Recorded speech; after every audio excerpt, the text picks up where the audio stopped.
नमस्कार सभी को, आप सभी का स्वागत है मेरे न्यू व्लॉग में। आज भागवत कथा का 7वां दिन है। आज की कथा में आप देखेंगे भगवान श्री कृष्ण की द्वारका लीला और श्री कृष्ण भगवान की 16,108 पत्नियों के पीछे की कहानी। और कथावाचक पंडित श्री मनोज कृष्ण जोशी जी ने अंत में युवा पीढ़ी के लिए संदेश दिया हुआ है, जरूर देखें। और नए हो तो लाइक शेयर एंड सब्सक्राइब जरूर करें। इसका पार्ट 2 भी आने वाला है। राधे राधे।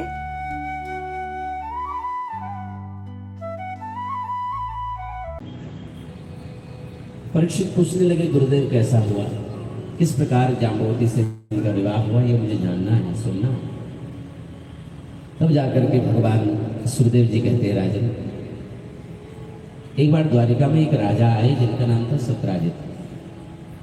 सत्राजित के पास एक मणि थी जिसका नाम था स्यमंतक मणि। उस मणि से नित्य कई भार सुवर्ण बनता, 10 घंटे उसकी सेवा करने का। उस मणि का अद्भुत चमत्कार था महाराज। वो मणि जब सत्राजित पहनते तो ऐसे लगता मानो दूसरे भगवान सूर्य नारायण आ रहे हैं। तो सत्राजित उस मणि को पहन करके जब भगवान से मिलने आए द्वारिका, तो भगवान ने सत्राजित से कहा, सत्राजित, आपका तो छोटा सा परिवार है, छोटा सा राज्य है, हमारा विशाल राज्य है, विशाल हमारा परिवार है, इसलिए ये मणि आप हमको दे दो, हम इससे समाज का हित करेंगे, जन कल्याण करेंगे। सत्राजित ने कहा, माफ करो कन्हैया, ये मणि मैं आपको नहीं दे सकता, ये मणि नहीं दे सकता मैं आपको। भगवान ने कहा, कोई बात नहीं प्यारे, तुम्हारी वस्तु है और तुम्हारी इच्छा। सत्राजित चले गए और एक दिन सत्राजित के भाई प्रसेन, उन्होंने इस मणि को पहन लिया और मणि को पहन करके सुदूर जंगल में शिकार खेलने के लिए निकल गए। और शिकार खेलने जब गए तो एक सिंह ने प्रसेन के गले में वो चमकती हुई वस्तु देखी और सिंह ने प्रसेन पर आक्रमण कर दिया, हमला बोल दिया और सिंह के हाथों प्रसेन मारे गए। प्रसेन की मृत्यु को देखो, हमारे भाई को मार करके मणि को अपने कब्जे में ले लिया। को ये व्यर्थ में कलंक लगा। काजल से भी कोई कारी चीज है ना, तो उसका नाम कलंक है। प्रयास करो कि हमारी वजह से कोई कलंकित ना हो, बस ये हमेशा प्रयास है। इस प्रकार भगवान अपनी जन्म पत्रिका लेकर के अपने कुलगुरु, अपने कुल आचार्य गर्गाचार्य जी के पास गए। बोले, गुरुदेव, ये बताइए कि हमको ये कलंक क्यों लगा, पत्रिका देखिए। तो गुरुदेव ने पत्रिका देखी और कहा, कन्हैया, तुमने चौथ वाले चंद्रमा का दर्शन कर लिया।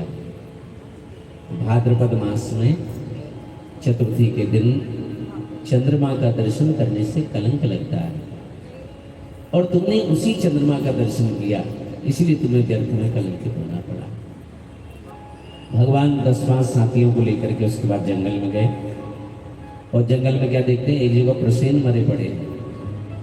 जहां प्रसेन मरे हैं वहां भगवान ने सिंह के पद चिन्हों को देखा और सिंह के चिन्हों को देखते देखते भगवान आगे बढ़े।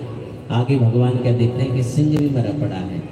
जहां सिंह मरा है वहां भगवान ने भालू के पैरों के निशान को देखा और उनके पैरों के पद चिन्हों को देखते देखते भगवान एक गुफा में प्रविष्ट हुए।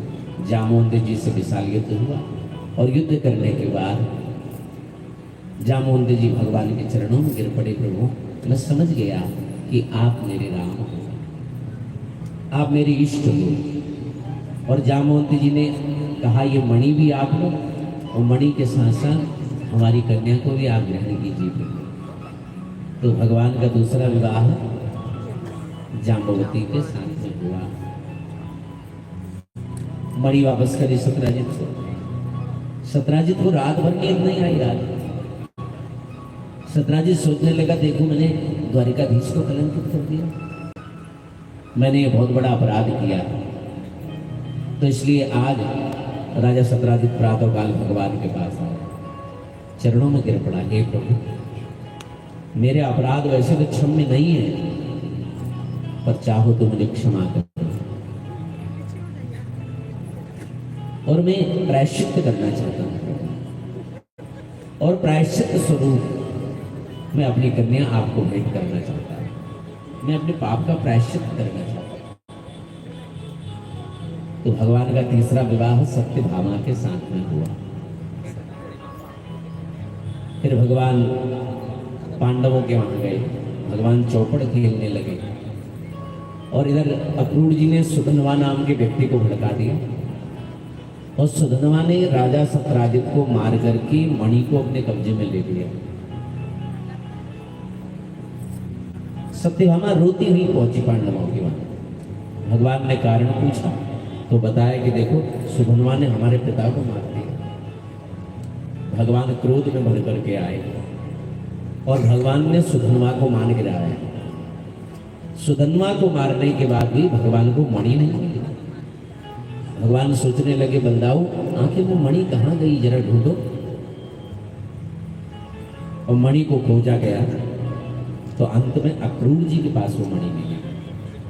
इसलिए अक्रूर जी को दंडित किया गया कि नित्य इस मणि की सेवा करो, और जो भी इस मणि से सुवर्ण प्राप्त हो वो हमारे खजाने में जमा करो। ये दंड मिला अक्रूर जी को। उसके बाद भगवान अर्जुन के संग घूमने गए, और जंगल में यमुना किनारे एक सुंदर स्त्री को अर्जुन ने देखा। अर्जुन ने पूछा, देवी कौन हो? तो उस स्त्री ने कहा, अहम देवस्य सवितुर दुहिता पतिमिच्छति विष्णुं वरेण्यं वरदं तपः परममास्थितः।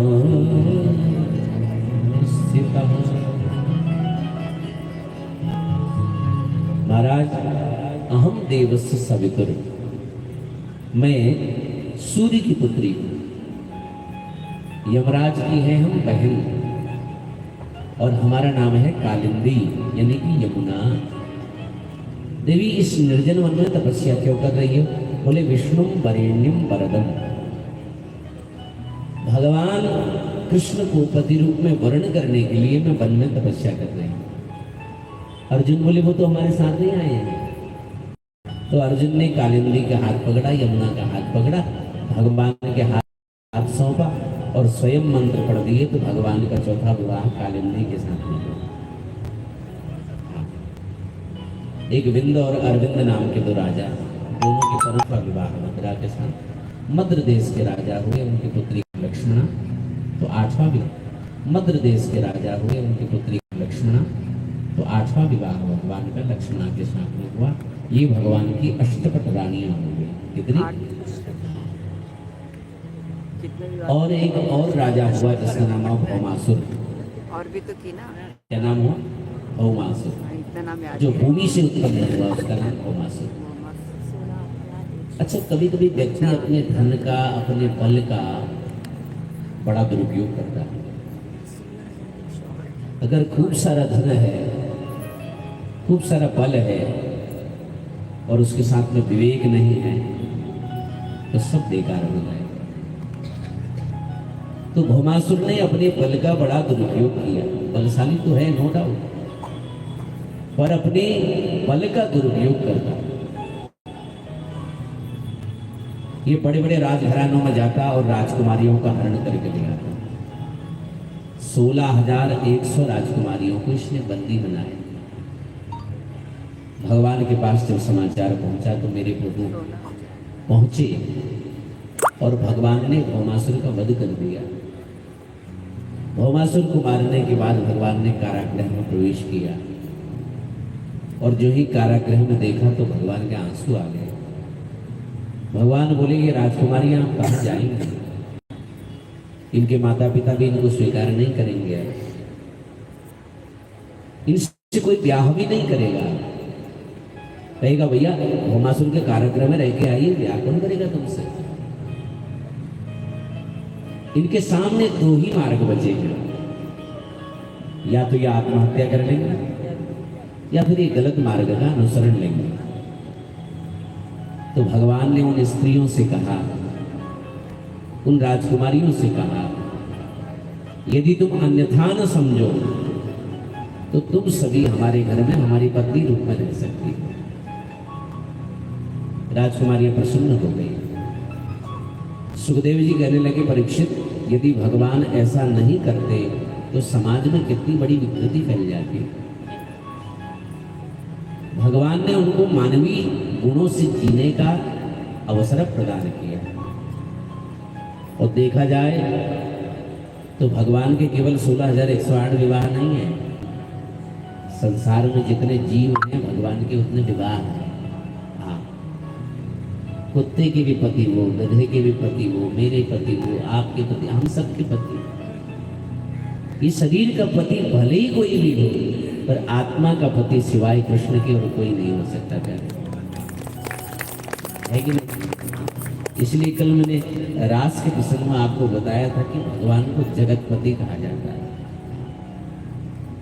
ये भगवान की जो पत्नियां हैं ना, ये उपनिषद के मंत्र हैं महाराज, ये वेद की श्रुतियां हैं। भगवान की जो 8 पटरानियां हैं वो 8 प्रकार की प्रकृति हैं। 8 के प्रकार की प्रकृति कौन कौन है? गीता में भगवान कहते हैं, भूमि रापो नरो वायु खम्मनो बुद्धिरेव च अहंकारम इदम यंते भिन्ना प्रकृतिरष्टधा। है ना? 8 प्रकार की प्रकृति है। भूमि, अग्नि, वायु, आकाश, मन, बुद्धि और अहंकार। भूमि, जल, अग्नि, वायु, आकाश, मन, बुद्धि और अहंकार। कितने हुए? 8। ये 8 प्रकार की प्रकृति है। जो प्रकृति को वश में रखता है वो परमात्मा है, और जो प्रकृति के वश में रहता है वो जीव है। तो इसका संपूर्ण भाव है।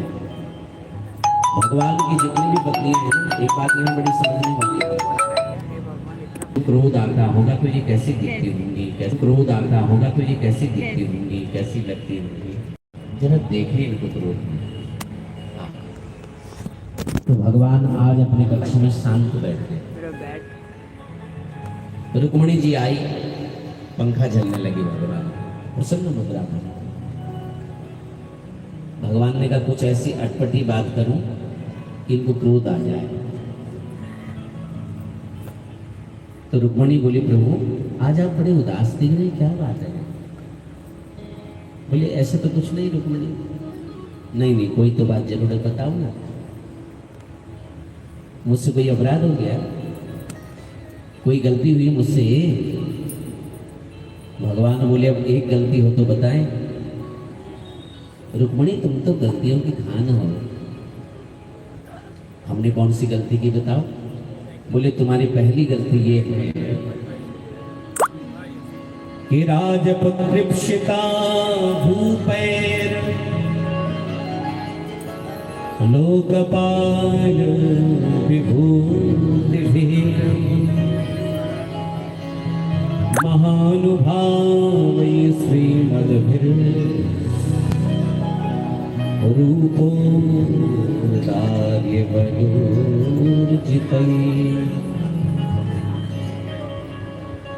तुम्हारी सबसे पहली गलती यह है रुक्मणी कि तुमने हमसे विवाह कर लिया, ब्याह कर लिया।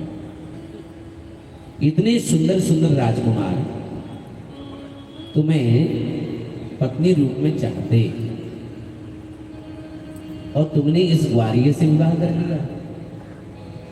क्या मिला तुम्हें बताओ? कुछ प्राप्त हुआ? रुक्मणी ने फिर भी कोई जवाब नहीं दिया। भगवान ने सोचा अभी भी इनको क्रोध नहीं आया, तो दूसरी बात कहने लगे, तुम सोच रही होगी ब्याह बिल्कुल नहीं करती, इसलिए कर लिया कि आप बहुत भरे भारी बलशाली हो, वीर हो। बोले, यहां भी गड़बड़ है। क्यों? राजभ्यो बिभ्रतः सुभ्रुः समुद्रम शरणं गतान् बलवदभीकृतद्वेषान् प्रायस्तक्त नृपान्।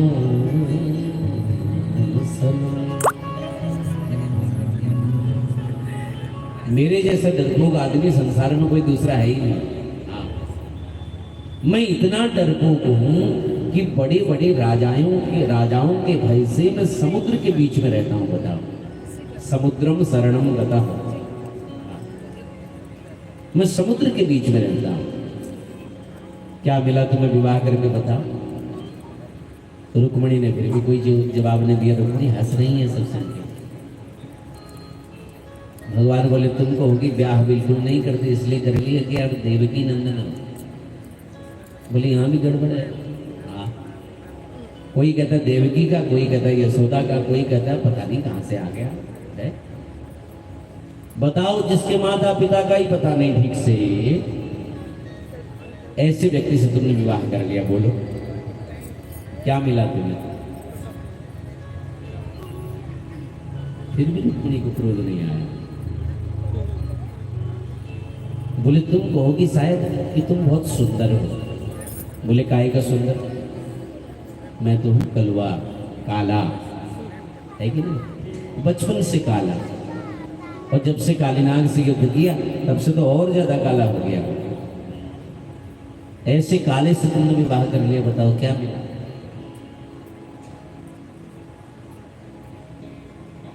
मेरा गुण कौन गाता है देवी? जिसके पास रहने को ठिकाना नहीं है, खाने को भोजन नहीं है, पहनने को वस्त्र नहीं, वो भिखमंगे महात्मा हमारा कीर्तन करते हैं। बताओ, उनकी बातों में आकर के तुमने हमको पति बना लिया। ये ठीक नहीं किया तुमने। और इसके बाद भी रुक्मिणी को क्रोध नहीं आया। तो मालूम भगवान क्या बोले? बोले देवी अभी भी कुछ नहीं बिगड़ा। हाँ, तुम चाहो तो हम शिशुपाल से तुम्हारी बात करेंगे और कल ही तुम्हारे हाथ गीले करवा देंगे। इतनी बात कहने पर भी रुक्मिणी को क्रोध नहीं आया। ये सुनते ही रुक्मिणी महारानी मूर्छित पड़ गई। भगवान के आंखों में आंसू आ गए। हमने तो सोचा दो चार कुछ सुनाई नहीं, है कि नहीं, लेकिन ये तो मूर्छित और पड़ गई। तो भगवान ने चार हाथ धारण कर दिए। दो हाथों से रुक्मिणी जी को उठाया, एक हाथ से पंखा झल रहे हैं, एक हाथ से उनका पसीना पोंछ रहे हैं। और उसके बाद रुक्मिणी को जब होश आया तो भगवान उनसे बोले, मामा बेधर बसूए था, जाने मत परायण, तदवचः श्रोतु कामेन, स्वेर्या चरित्र।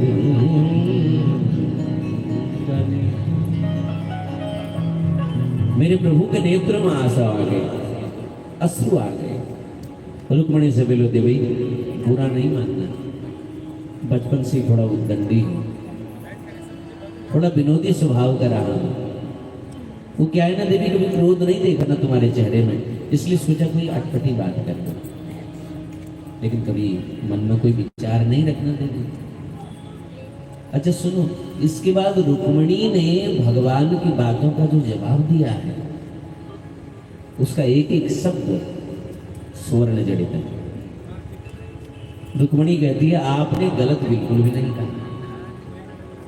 आपने यही कहा ना कि हमारे और आपका मेल क्या है, सत्य का, बिल्कुल सही कहा। हमारा और आपका मेल है क्या? कहां तुम्हें प्रकृति से आबाद एक नारी और कहां आप प्रकृति से परे पुराण पुरुषोत्तम। मेरा और आपका मेल ही क्या है? वो तो आपने कृपा करी और हमें अपना पत्नी बना लिया, बस ये हमारा सौभाग्य है। और दूसरी बात तुमने ये भी कहा कि हमारे माता पिता का पता नहीं है। आपसे पूछते हैं, जगत के पिता आप हो, जगत की माता आप हो, जगत के सर्वस्व आप हो, और जहां तक मुझे पता है कि आपके कोई माता पिता नहीं होते, और यूं आप जगत को माता पिता बनाते फिरो, इसमें हमारा तो कोई दोष है नहीं। और तीसरी बात, आपने कहा बड़े बड़े राजाओं के भय से मैं समुद्र के बीच में रहता हूं, मैं डरपोक हूं, ये भी गलत कहा। क्यों? सत्यं भयादिव गुणेभ्य मुरुक्रमान्तः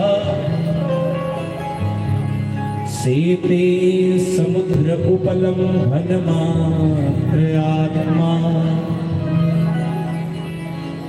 नित्यं कदिन्द्रियगणैः कृतविग्रहस्त्वं तत्सैवकैर्नपपदं विधुतं तमोधम्। कितनी सुंदर बात कह दी। देखो, तुमने बोला ना कि मैं डरपोक हूं, समुद्र के बीच में रहता हूं। बोले प्रभु, जिस हृदय में अविद्या, अस्मिता, राग, द्वेष, अविनिवेश, ये शत्रु बैठे रहते हैं, उस हृदय में आप वास नहीं करते। आप तो सदैव आत्मा रूपी समुद्र में ही उपलंघन करते हैं। सेते समुद्र उपलंघन मात्र आत्मा। और चौथी बात आपने कहा मैं तो काला हूं, काले से क्यों विवाह कर लिया। बोले काले हो तो कमाल करते हो, गोरे हो तो नजर नहीं कहते। काले हो गए ये कमाल। जी ब्रज के संत ने गाया कि यदि नंद लाला होते लली, सुनेगा, यदि नंद लाला तुम होते लली, तो गले कट जाते करोड़न के। काले हो करके गजब ढाते हो, काले हो करके गजब ढाते हो, गोरे होते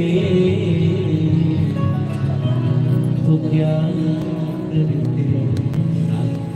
यदि नंदलाला तुम होते लली, तो गले कट जाते करोड़न के। खैर मनाओ लाला, तुम लाली नहीं। अगर तुम लाली होते ना तो तुम्हारे घर के आगे लाइन लगी रहती लालाओं की। इतने सुंदर हो, इतने अद्भुत हो। थोड़ा काला है, थोड़ा सांवला है, लेकिन जगत का उजाला है। आपने ये भी कहा कि महात्मा हमारा कीर्तन करते हैं, पर हमसे यदि कोई पूछे कि संसार में सबसे बड़ा धनी कौन है, तो हम तो इतना ही कहेंगे कि कबीरा सब जग निर्धना, धनवंता नहीं कोई, और धनवंता सोई जानिए जाको राम नाम धन होई। संसार में सबसे बड़ा धनी वही है जिसके पास नाम का धन, वैराग्य का धन, भक्ति का धन है। और यदि उन संतों के श्रीमुख से सुन करके मैंने आपको अपने पति रूप में वर्णन किया और आप इसे मेरी गलती समझते हैं, तो मैं संसार की सभी माताओं से ये निवेदन करना चाहूंगी कि प्यारे, ऐसी गलती सबको करनी चाहिए जिस गलती से भगवान मिल जाए। ऐसी गलती तो सब करें। तो भगवान बोले रुक्मिणी, इन्हीं बातों का परिणाम है कि मेरी दृष्टि में तुम्हारे लिए अद्भुत प्रेम है। रुक्मिणी प्रसन्न हो गई। तुमसे वो जोड़ी, तुमसे वो जोड़ी साची प्रीत, तुमसे वो जोड़ी, तुमसे वो जोड़ी, तुमसे वो जोड़ी साची तुमसे गाइए, तुमसे वो जोड़ी, तुमसे वो जोड़ी साची तुमसे वो जोड़ी, तुम संग जो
जो तुम चंद को ये हम चकोरा, जो तुम धन तो हम मोरा, जो तुम चंद ये हम चकोरा, ये हम तुमसे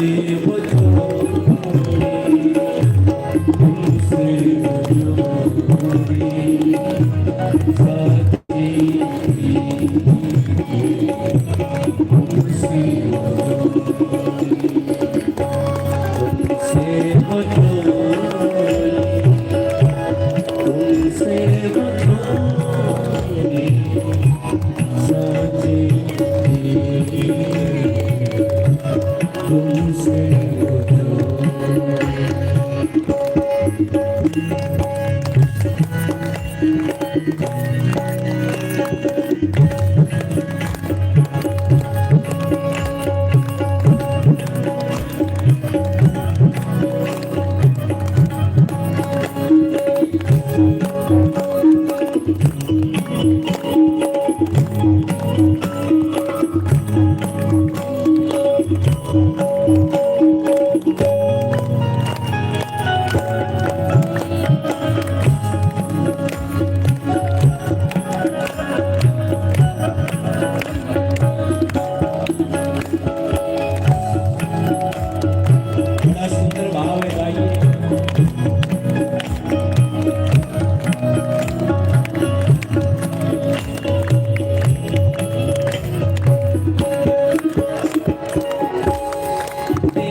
तुमसे बटोरी,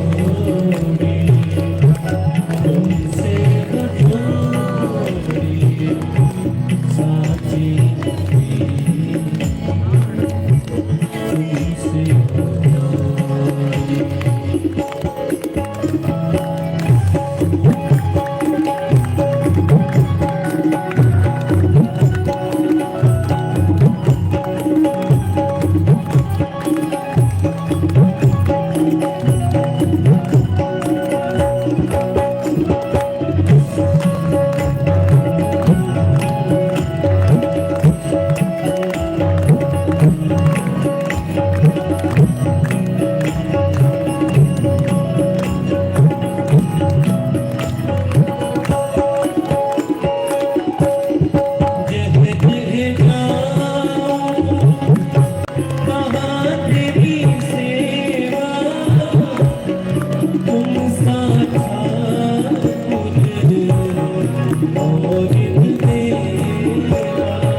तुमसे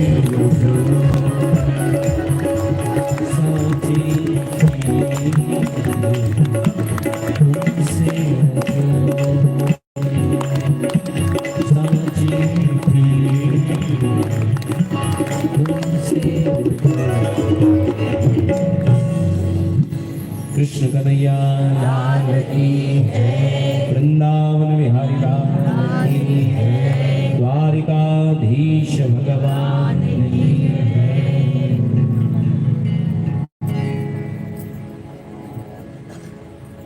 तो इस प्रकार आचार्य सुखदेव जी कहते हैं, परीक्षित, भगवान का चरित्र बड़ा अद्भुत है, बड़ा दिव्य है,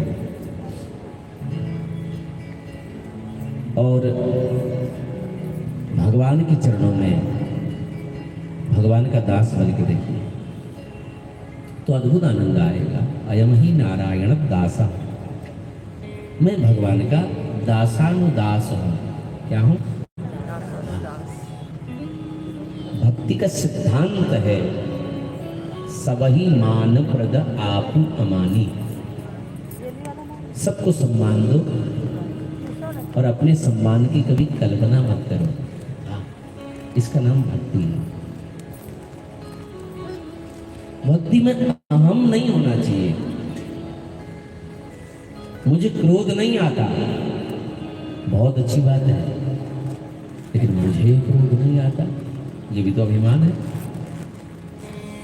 मैं झूठ नहीं बोलता, बहुत अच्छी बात है, लेकिन मैं झूठ नहीं बोलता। ये भी तो अभिमान है कि मैं दान करता हूं, बड़ी अच्छी बात है, लेकिन मैंने दान किया, ये भी तो सूक्ष्म अभिमान है। और ये भक्ति में बिल्कुल नहीं चलता। भक्ति में तो तिनके से भी छोटा होना पड़ता है। भक्ति वही है कि आप तिनके से भी छोटा हो जाइए। इसलिए हनुमान जी को सबसे बड़ा भक्त क्यों कहा गया है? उनकी दीनता, उनकी निराभिमानता। आपने देखा होगा जब रामचरितमानस आप सुनते हैं तो जब वानर सेना जब जाने लगी लंका की ओर, जब हनुमान जी जाने लगे, हनुमान जी के संग जामवंत इत्यादि, जाओ सीता जी का पता लगा के आओ। सारे वानर राम जी को प्रणाम करने के लिए दौड़ पड़े, पर हनुमान जी नहीं दौड़े। हनुमान जी सबसे अंत में राम जी को प्रणाम करते, सबसे अंतिम। और भगवान समझ गए ये निराभिमानी है और यही मेरा कार्य कर सकता है, इसलिए उतारी मुद्रिका दे दी, लो जाओ। समझ गए ये निराभिमानी है, और जो निराभिमानी है वही लंका दहन कर सकता है। अहंकार की लंका तो वही जला सकता है। तो भक्ति का सिद्धांत है तिनके से भी छोटा हो जाना। हाँ। नारद जी आए हैं द्वारिका भगवान को दर्शन करने के लिए। नारद जी भगवान को देखते हैं, कहीं भगवान क्रीड़ा कर रहे हैं, कहीं भगवान खेल रहे हैं, कहीं भगवान अपने बच्चों के संग में क्रीड़ा कर रहे हैं, कहीं भगवान बच्चों को धनुर्विद्या सिखा रहे हैं, कहीं उद्धव के संग मंत्रणा कर रहे हैं, कहीं लोग बैठे हुए हैं, कहीं जामवती के संग बैठे हुए हैं। अलग अलग रूपों में नारद जी देखते हैं। 3 महीने नारद जी नाटक देखते रहे। नारद जी स्तुति करते हैं, नैवाभूतं त्वयि विभो अखिल लोकनाथे, मैत्री जनेषु सकलेषु दमः फलानां निःश्रेयसाय हि जगत्स्थितिरक्षणाभ्यां स्वैरावतारोदाय विदां सुष्ठु। हाँ, नारद जी भगवान को प्रणाम करते हैं और कहते हैं, प्रभु कोई आश्चर्य नहीं, आपकी लीला में कैसा आश्चर्य है? आप तो कण कण में रहने वाले हो ना प्रभु, और इतने स्वरूपों में रहो, ये कोई बड़ी बात नहीं है। नारद जी बोले, हे गोविंद, हे गोपाल, मैं आपसे निवेदन करने आया हूँ। क्या करने आया हूँ? निवेदन। खाली बसा। बोले क्या निवेदन? बोले प्रभु तो पैर पड़ रहे हो। मेरा निवेदन एकमात्र यह है कि पांडवों ने एक नई राजधानी बनाई है। क्या बनाई है? नई राजधानी, जिसका नाम है इंद्रप्रस्थ। क्या नाम है? इंद्रप्रस्थ। इंद्रप्रस्थ। और इसी इंद्रप्रस्थ को विदेशियों ने दिल्ली बना दिया। बनाया? हाँ। जो पहले इंद्रप्रस्थ था, इसे आज हम दिल्ली कहते हैं। ध्यान से सुनना है इसको। जब भारतवर्ष में मुस्लिम साम्राज्य हुआ तो मुसलमानों ने यहाँ की जड़ों को खोखला कर दिया। हमारे मंदिर तोड़े, मीनार बना दी, मस्जिद बना डाले, मंदिर तोड़ करके आज वो पुनः हमें अस्तित्व मिल रहे हैं। अयोध्या मिल गया है। हम तो अभी काशी गए हुए थे विगत वर्ष। नंदी जी झांक रहे थे उधर के, देखे होंगे आप। तो लोग नंदी जी के कान में धीरे से बोल के आते हैं, हम तो जोर से बोल करके आए, नंदी जी सामने वाला कब दोगे हमको, जोर से बोल के आए। पुलिस वाले कहने लगे महाराज ऐसा मत कर। जब मैंने कहा नंद अपने आराध्य से निवेदन कर रहे हैं, क्या है देंगे हमको। आज समाज में बड़ा जहर घोला जा रहा है कि नहीं? वेब सीरीज के माध्यम से, नाटकों के माध्यम से सनातन पर बड़े प्रहार हुए हमारे। 3 व्यवस्थाएं हैं भारत में, 3 परंपराएं, सामाजिक व्यवस्था, सांस्कृतिक व्यवस्था और शैक्षणिक व्यवस्था, और चौथी पारिवारिक व्यवस्था। इन चारों को खत्म कर दो तो वो देश अपने आप खत्म हो जाएगा। ध्यान से सुनना, ये चारों हैं। और वर्तमान में यही षड्यंत्र हो रहा है। 3 श्रेणी। मैं किसी माता जी का वक्तव्य सुन रहा था, मुझे बड़ा अच्छा लगा, मुझे लगा बोलना चाहिए। 3 स्टेज में कार्य होता है। 25 वर्ष की 25 वर्ष की युवतियों को, बच्चियों को बिगाड़ने का काम बॉलीवुड अपनी टीवी सीरियल के माध्यम से करता है। 25 से 35 वर्ष की महिलाओं को बिगाड़ने का काम एकता कपूर करती है। ध्यान से सुनो, हाँ, ये आप ध्यान से सुनो। और जो नौकरी करती हैं हमारी बहन बेटियां, उनको दिमाग खराब करने का काम ये OTT प्लेटफॉर्म वेब सीरीज के माध्यम से करता है। ये ध्यान देना आप। 25 वर्ष की बच्चियों को कैसे बिगाड़ना है, वेब सीरीज में गाली गलौज के माध्यम से किस प्रकार संसार में गंदगी, समाज में गंदगी फैलानी है, ये षड्यंत्र चल रहा है। और सिर्फ एक हिंदू खराब नहीं करना है, पूरा का पूरा परिवार खराब करना है। ध्यान दीजिएगा। अच्छा, आप एक चीज बता सकते हैं मुझे, ये जो तलाक शब्द है ना, हिंदी में तलाक को क्या कहते हैं, कोई बता सकता है? बोलो।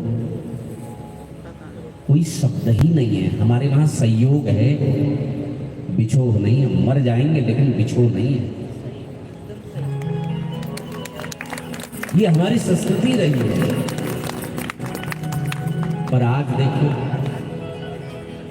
आज बड़ी तीव्र गति से, और उसका कारण क्या है जानते हो? ये वेब सीरीज, ये एकता कपूर के सीरियल जिसमें 4-4, 5-5 शादी एक की हो जाती है और अंत में लास्ट वाला फिर जिंदा हो जाता है जो मरा था। ये सीरियल के माध्यम से ये हमारे युवा पीढ़ी का दिमाग खराब करने के लिए।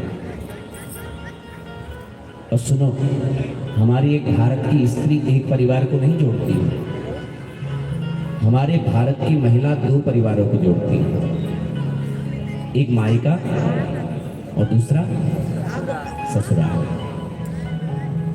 भारत की जो परिवारवादिता है, यही मानवता की सबसे बड़ी देन है।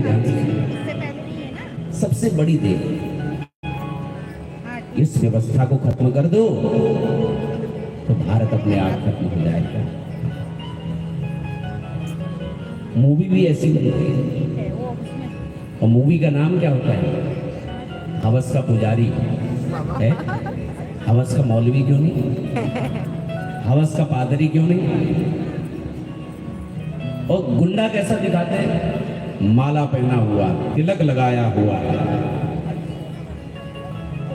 और जो वास्तव में समाज के लिए क्रूरता का प्रतीक है उसे दिखाते हैं बहुत ही इनोसेंट, बहुत ही सीधा साधा।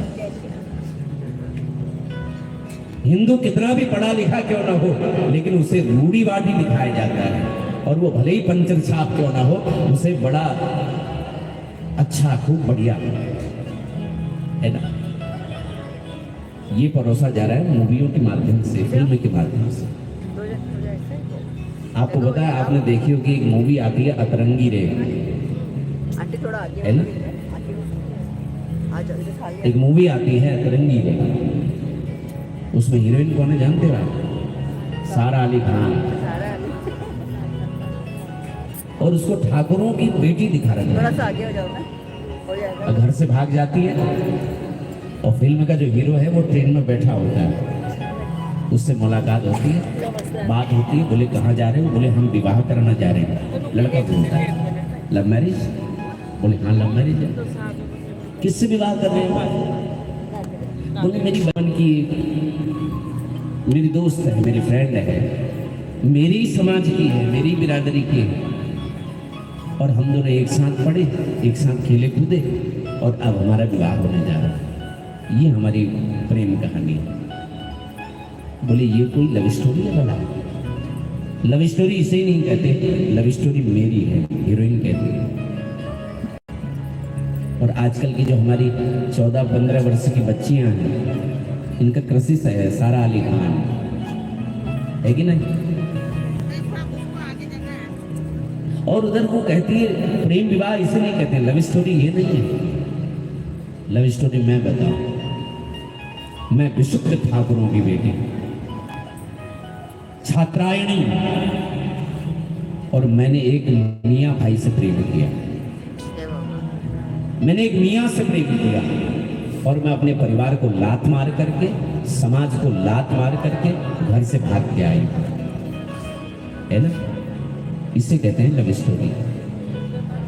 अब उससे क्या होता है, जो हमारी 14-15 वर्ष की जो बच्चियां हैं,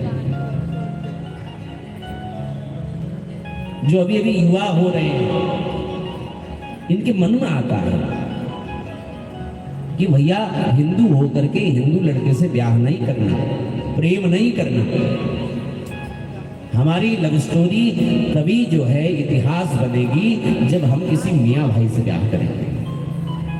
और फिर क्या होता है बच्चियों के संग, फिर सूटकेस में पाई जाती है वो बच्ची।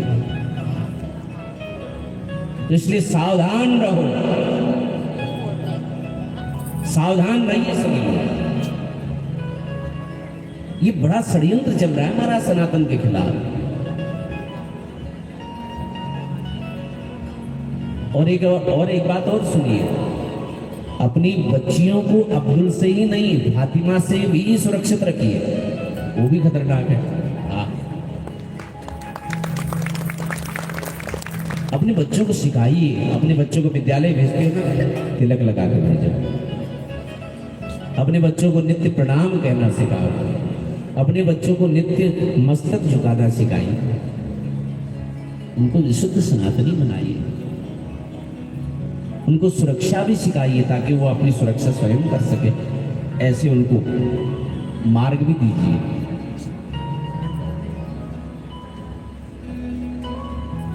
हम जो ये जो सेकुलरपन है ना समाज का, ये निश्चित ये एक दिन समाज को खत्म कर देगा। बनिए एकदम हम धार्मिक हैं, खत्म। हाँ, विशुद्ध सनातनी बनिए। पर हम लोग कहीं को भी मुड़ जाते हैं, कहीं भी चले जाते हैं, भूत प्रेतों के पास चले जाते हैं, मझारों में माथा रगड़ लेते हैं। हाँ, अभी हमारे गुरु भाई धीरेन्द्र जी ने कहा था, जब कुंभ इधर प्रयागराज कुंभ में वहां पर कि विधर्मियों का आना मना है, तुमने कहा इसमें गलत क्या है भाई? विधर्मी ना आए और हमारा कोई आए तुम्हारे मस्जिद में, मझार में, जूता मारो उसे। हाँ, उसे जूते से मारो, भगाओ उसे।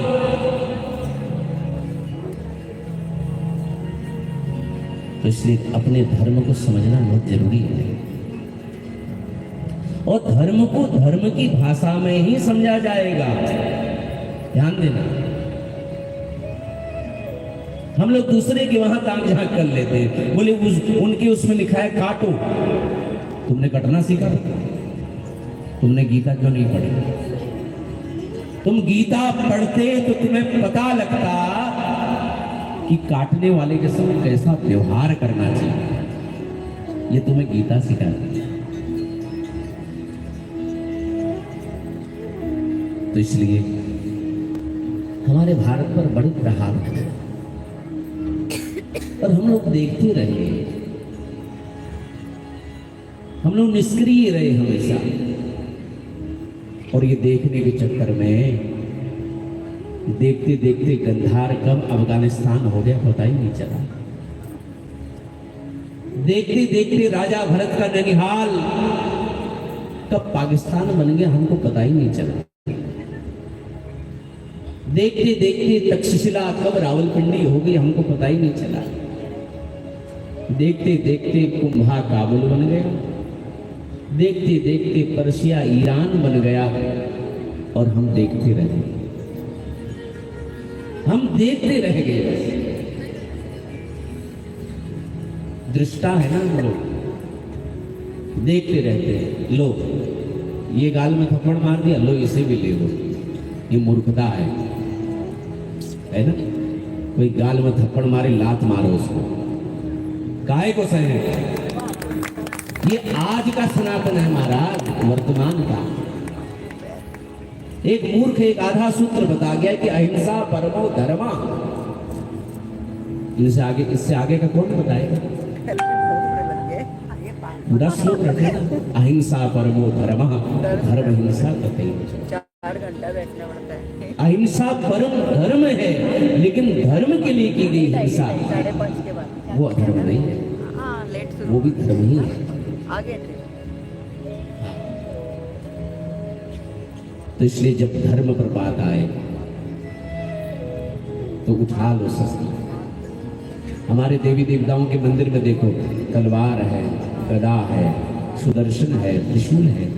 क्या आवश्यकता राम जी को धनुष बाण लेके चलने की? वो तो संकल्प मात्र से रावण को मार दे। हमारे मंदिरों में आजकल हमने वो प्लास्टिक की गदा रख डाली। बताओ, प्लास्टिक की गदा, प्लास्टिक का त्रिशूल, क्यों भाई? वो त्रिशूल क्या भगवती के लिए है? अरे वो तो हुंकार, वो तो हुंकार मात्र से पूरे समाज को, पूरे संसार को नष्ट कर दे। वो त्रिशूल हमारे लिए। वो भगवती के मंदिर में जो शस्त्र है ना, तलवार है, वो हमारे लिए। वो भगवती हमें आदेशित कर रही है, जब धर्म पर बात आ रही, उठा लो मंदिर से तलवार। क्योंकि आज तो हम धर्म की बात कर रहे हैं। पर याद रखना मेरी बात को, आज से 20 साल बाद हमारे पास 2 ही चीज बचेंगी, धर्म बचाए या प्राण बचाए। इस बात को सभी सुनो, ये 2 ही चीज बचेंगी। इसलिए आज समय है एकत्र होने का। अभी देखो हमारे गुरु भाई ने कितनी सुंदर यात्रा निकाली, आप भी निकालिए ना यात्रा, आप भी निकालिए। एक लक्ष्य लीजिए, पास में जो मंदिर है 10-5 किलोमीटर का, पैदल यात्रा सभी सनातनी निकालेंगे। हर गांव, हर कस्बे से जब तक एक धीरेन्द्र कृष्ण शास्त्री उत्पन्न नहीं होगा, तब तक हिंदू राष्ट्र हो ही नहीं सकता। उत्पन्न होना होगा, करना होगा, आगे बढ़ना होगा, रोड पर आना होगा। 100 करोड़ हैं हम लोग, और जिस दिन 10 करोड़ लोग दिल्ली पहुंच गए और बैठ गए एक जगह, 24 घंटे में सरकार को हिंदू राष्ट्र की घोषणा करनी ही पड़ेगी, क्योंकि ये भारत के बहुसंख्यक की डिमांड है महाराज। ये साधु संत इशारा तभी तो दे रहे हैं।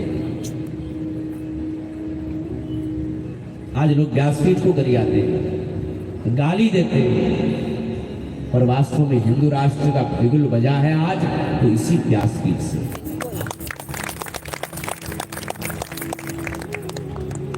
तो इसलिए विशुद्ध सनातनी बने, विशुद्ध भारतीय बने। कई टुकड़े हुए मेरे भारत के, अभी तो कई टुकड़े हो गए, और अभी वामपंथी चाहते हैं, विधर्मी चाहते हैं कि भी और टुकड़े हो जाए। पर अब टुकड़ा नहीं होगा, क्योंकि अब नया भारत है। अब ये सब सनातनी है, अब ऐसा नहीं होगा। हाँ, तो इसलिए मैं निवेदन कर रहा था, हमें हमारा साहित्य नहीं पढ़ाया गया, हमें हुमायूं पढ़ाया गया, हमें अकबर पढ़ाया गया, पर हम भूल गए कि हमारा राष्ट्र हुमायूं से नहीं, हनुमान से है। हाँ, हम हुमायूं के नहीं हैं, हम हनुमान के हैं। हमें भी पढ़ाया नहीं गया। हमें औरंगजेब के बारे में पढ़ाया गया।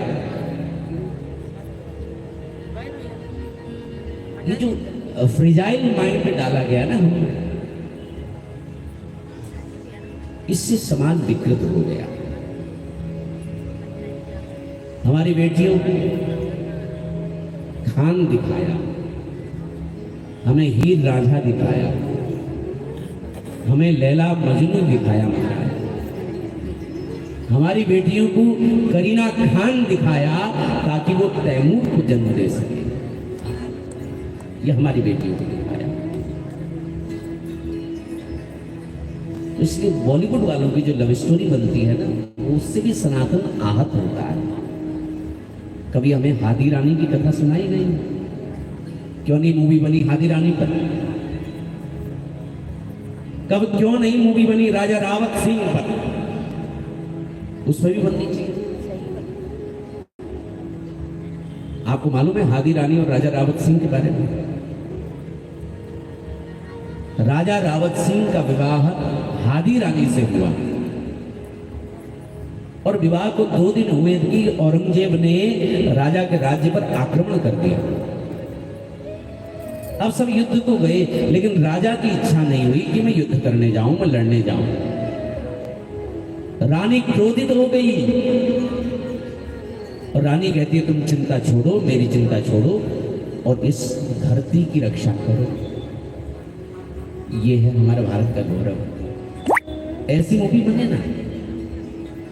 हादी रानी कहती है तुम मेरी चिंता छोड़ो और इस धरती की रक्षा करो, धर्म की रक्षा करो। यदि आप बलिदान भी हो जाओ तो मैं गर्व से अपने आप को आपकी विधवा करूंगी। ये हादी रानी मैं गौरवान्वित महसूस करूंगी। राजा रावत युद्ध में जाते हैं, और युद्ध में जाते हुए राजा रावत को हादी रानी की बड़ी याद आती है, क्योंकि नया नया विवाह हुआ है।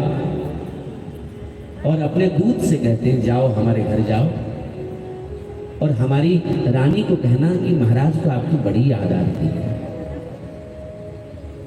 और अपनी कोई निशानी हमें दो, हमें आपकी बड़ी याद आ रही है। दूत जाता है और दूत कहता है कि महारानी जी, राजा जी को आपकी बड़ी याद आ रही है और उन्होंने आपकी निशानी कुछ मांगी। हादी रानी उनका बड़ा मूर्ख है, शत्रु सर पर नाच रहा है और इससे मेरी याद आ रही है। तो रानी क्रोधित हो गई कि इतना अशांत मेरा पति, शत्रु नाच रहा है, इससे मेरी याद आ रही है। तो हादी रानी अपना शीश काट करके दूध को देती है, बोले जाओ हमारी निशानी दे देना। इस पर प्रेम कहानी क्यों नहीं बनती? हमारे बच्चों को ये सब बलिदान क्यों नहीं दिखाया जाता है? रानी कर्णावती पर, रानी पद्मावती पर, महाराणा प्रताप पर, मीराबाई पर क्यों नहीं आजकल चलचित्र बनते हैं? हमारे बच्चों को सिनेमा के माध्यम से भले ना आए, आप अपने बच्चों को ऐसे वीरों की कहानियां सुनाइए। आप अपने बच्चों को महाराणा प्रताप के बारे में सुनाइए। आप अपने बच्चों को शिवाजी महाराज के बारे में सुनाइए। आप अपने बच्चों को तानाजी को पढ़ाइए, क्योंकि हमारी शिक्षा व्यवस्था जो है ना, वो विधर्मियों के हाथ में रही पहले से। हमारा शिक्षा मंत्री पहला मौलाना आजाद, जिसने सब कुछ लिखा, पर भारत का साहित्य में झूठा इतिहास ढो रहे हैं, फालतू का ढो रहे हैं। तो इसलिए अपने बच्चों को रामायण सुनाइए, अपने बच्चों को गीता जी का पाठ करवाइए। संस्कृत नहीं पढ़ सकता है, कोई बात नहीं, हिंदी टीका पढ़ो। परिवार का ही कोई शाम को एक सदस्य बैठ जाइए और आधा घंटा केवल बेटा गीता पढ़ो और सुनाते रहो थोड़ी देर। बच्चे से ही कह दो चलो पढ़ के सुनाओ, है कि नहीं? और गीता पर सारे ट्रांसलेट हैं, मराठी में, हिंदी में, अंग्रेजी में, गुजराती में, संस्कृत में, सब में। तो इसलिए राधे राधे